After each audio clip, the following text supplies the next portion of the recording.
After 3 days of cycling in East Java, I had finally arrived in the town of Malang, the gateway to Mount Bromo. And at midnight, myself and 6 other people crammed into a vintage Land Cruiser and raced up the side of the volcano.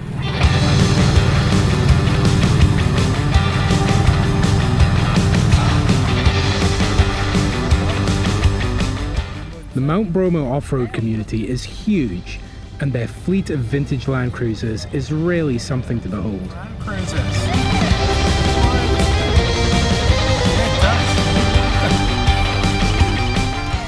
We met up with some of our driver's crew and took the sandy tracks up towards the lookout point where we would watch the sunrise over Bromo.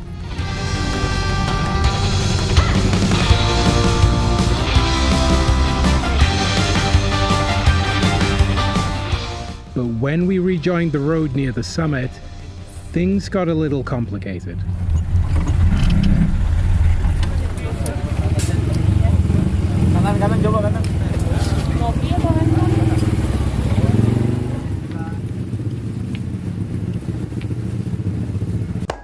Alright, story time. So when we got to the top, it was complete pandemonium.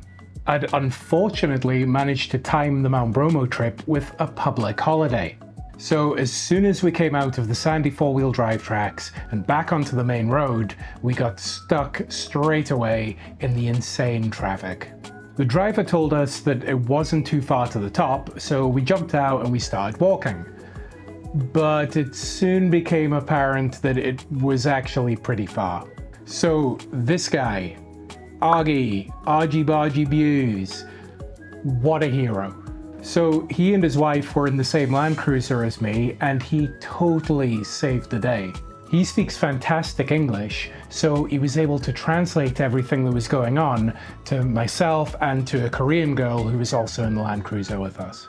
So what we ended up doing was hiring a couple of ojeks, which are basically motorbike taxis, to take us the rest of the way to the top. And it was an absolute hell ride, far more intense than the four-wheel drive tracks up to that point. We went up there 3 to a bike, us 2 dudes on the back of one and the 2 girls on the back of another. And that's why you're getting this little story time. When I got on the back of the motorbike, I put my camera into my backpack.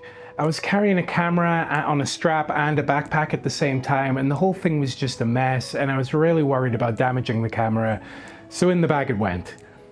And I also didn't have my action cam on me, so I didn't get any of this on video. But it is what it is, and eventually we got to the top.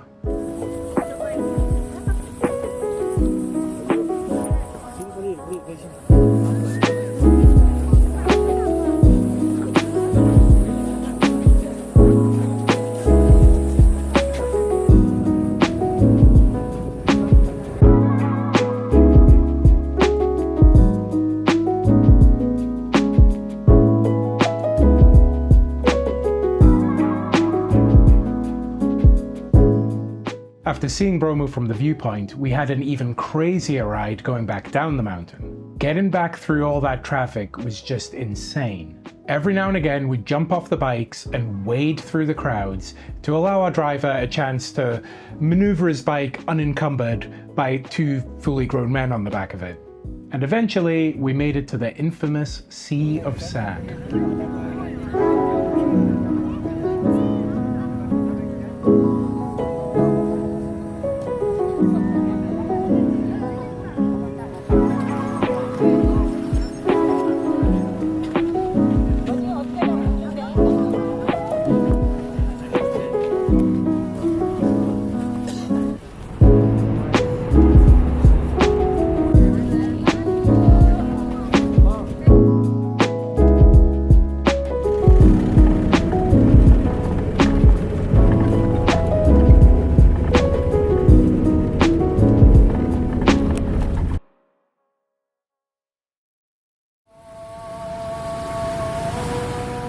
Back in Malang, I had some errands to run.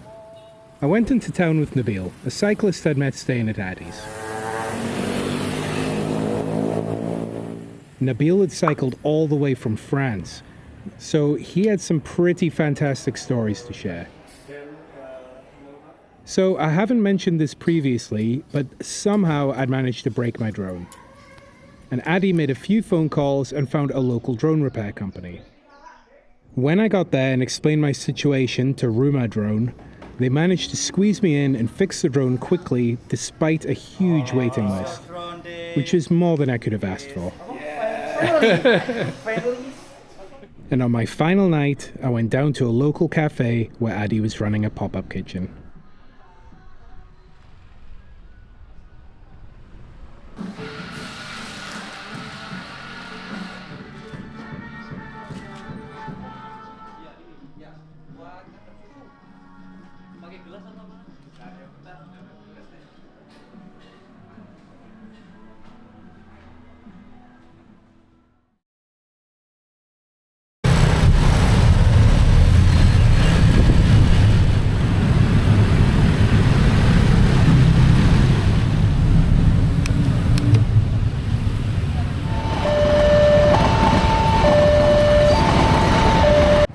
So I'm finally back on the road after 4 nights in Malang.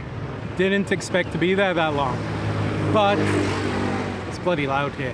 But thanks to Addy, the drone is fixed. Like, I cannot believe that I actually got my drone fixed. That has just blown my mind, and it's all thanks to Addy, absolute hero.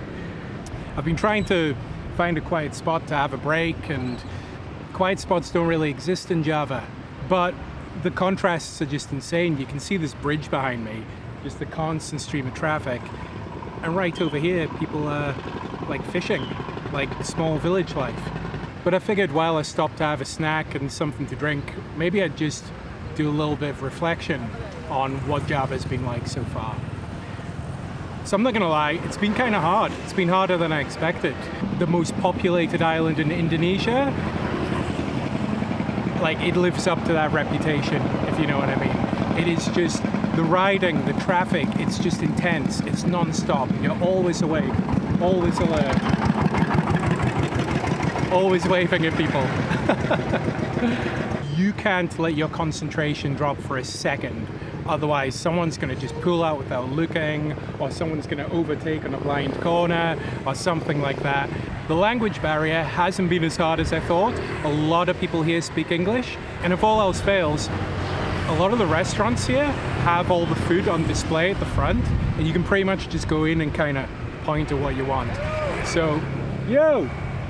So maybe I'll video that soon. Maybe we'll video some of that experience. But as you'll have seen from Mount Bromo, the natural beauty is just phenomenal. I've never seen anything like it. Unreal lunar type landscapes. It's just crazy here. And you know what? I think I'm starting to get used to it. I'm finally getting the hang of it. I'm relaxing a bit. You know, I'm quite enjoying riding in the traffic. It is very mentally fatiguing. It's fun for 20 minutes, but 5 hours is a bit of a drag. And I'm starting to relax. I'm actually starting to enjoy it. The first couple of days here were really quite rough, actually. But by day 3, once I start getting into pretty areas with Mount Semeru, going through that destroyed village, which is very sad, and then staying with Addy, spending a few days in Malang really helped me out. So I feel ready. Next stop is Yogyakarta, and this is like probably the main place I wanted to go in Java. It's like the cultural capital of Java, maybe even of Indonesia. It's where Borobudur is, which is the biggest Buddhist temple in the world, they say. Prambanan, which is a huge Hindu temple, and a host of other stuff. So once I get there, I'll spend a few days there, and then it'll be time to start heading for Jakarta. Jakarta, probably going to be a bit of a drag, but I have to go. So yeah, I guess that's it. I guess we better get going. I've got another 80 kilometers to do today. It's a 120 kilometer day. So let's get cracking.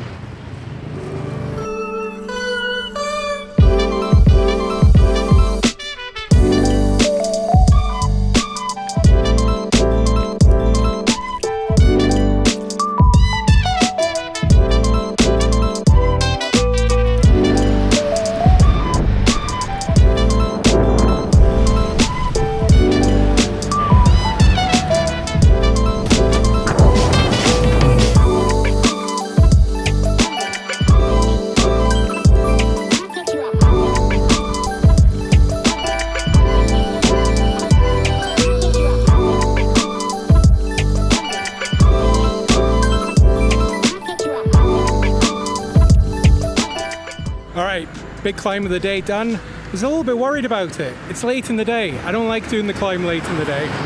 It's always nicer to get it done in the morning and get it over with. But it wasn't as bad as I thought. I think I'm getting my climbing legs. I'd hoped to get it done by 4 p.m. and it's only 3:30.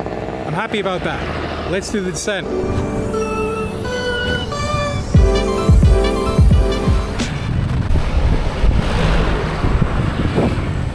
How crazy was that truck? I don't know what it's carrying. There was like a constant stream of them for the last hour coming into town. So it's the next morning. I was going to film when I got in here last night, but I just collapsed. It'd been a big day, and to make things even better, right at the end of the day, went to the hotel that I'd booked, and they started messing me around. They started saying, what did they say? I'd already paid for it on Agoda, and then I got there and they started saying, oh, the price of the hotel doesn't match what's in the application, so you need to pay the rest. And they wanted me to pay 4 times what I'd paid on Agoda. And that's outrageous. Like, well, first of all, they were pointing to the price for a family room when I'm not a family, I'm a solo traveler, I never booked a family room. And second of all, the price I paid them is probably more than what I've been paying for a lot of rooms so far. So anyway, yeah, I wasn't going to stay there and be ripped off and scammed by those people. So I just went and booked somewhere else. But again, at the end of a long, long day when, you know, you're hungry and tired, you don't need the hotel runaround. It's the second time that's happened while I've been in Indonesia. But anyway, that's that. I found a hotel room. It's got some really nice Hello Kitty bed sheets. Look at this. All right, I need to find some breakfast. Let's go on the road.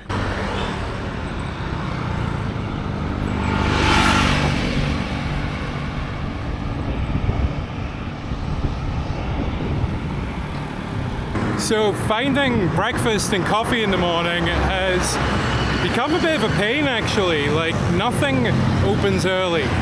Everything opens after I'm already on the road. So I always end up hitting the road with an empty stomach and no caffeine on board, which just isn't ideal.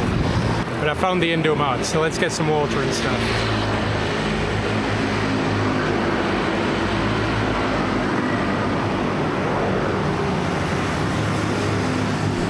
So it looks like the only thing I can find open this early in the morning is a bakery. Might not be what you think of when you think of traditional Indonesian food, but I have heard good things. So let's give it a go. Hello.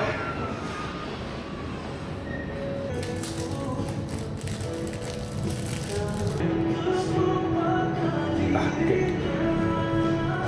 Donut. And some Danishes. I think those are Danishes.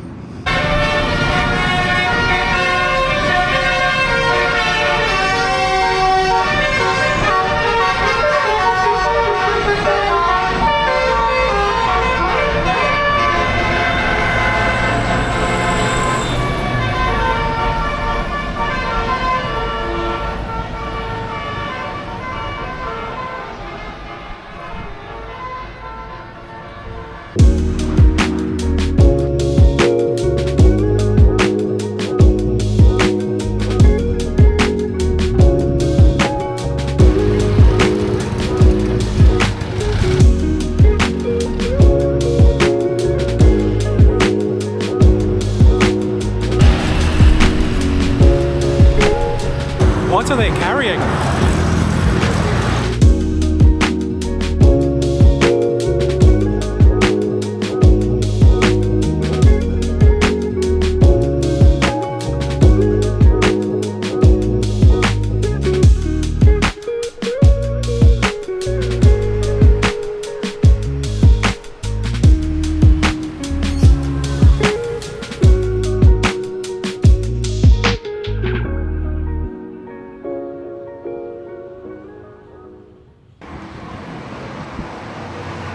Dang food. Not for me.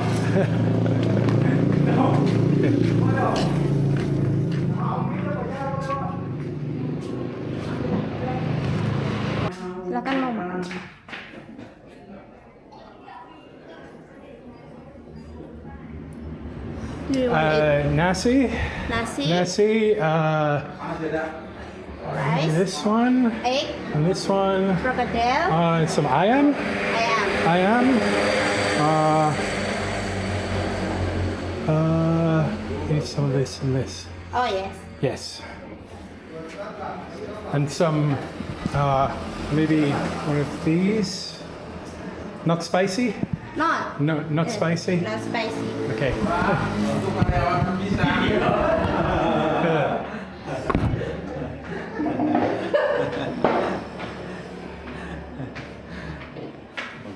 Monggo. Do you want chili? No chili. Not chili. Your drink? Thank you. Drink iced tea? Iced tea? Yeah. Yes, please.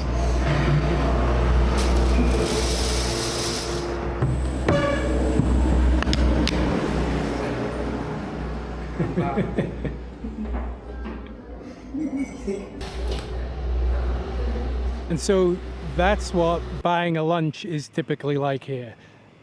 I'm still kind of awkward at it, still getting the hang of it. I don't know any of the lingo, but I'm kind of working out how to get what I want.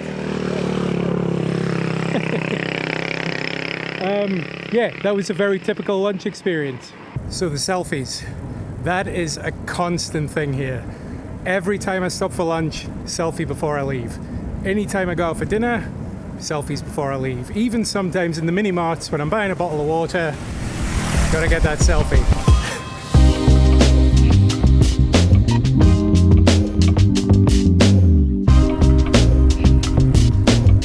Hello.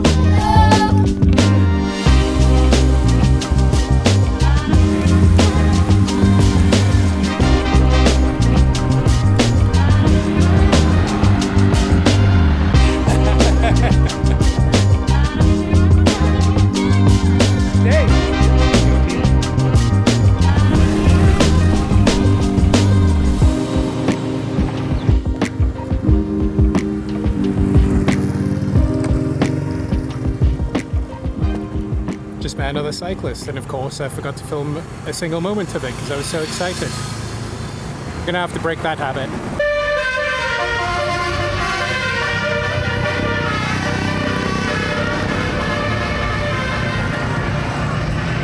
Yeah, I'll have this. Yeah.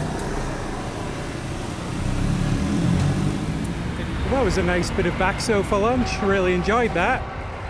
And now I'm about to enter Yogyakarta. It might seem real peaceful right now, but pretty soon I'm going to be in amongst it. I think I've gone the wrong way.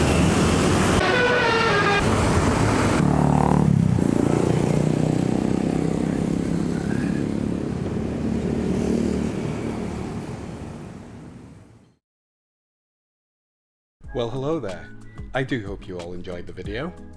As you can see, I'm currently in a robe because I am staying in a hotel that is much nicer than I normally stay in, because today I've been cycling with another cyclist, one with much higher standards than me, which maybe isn't difficult.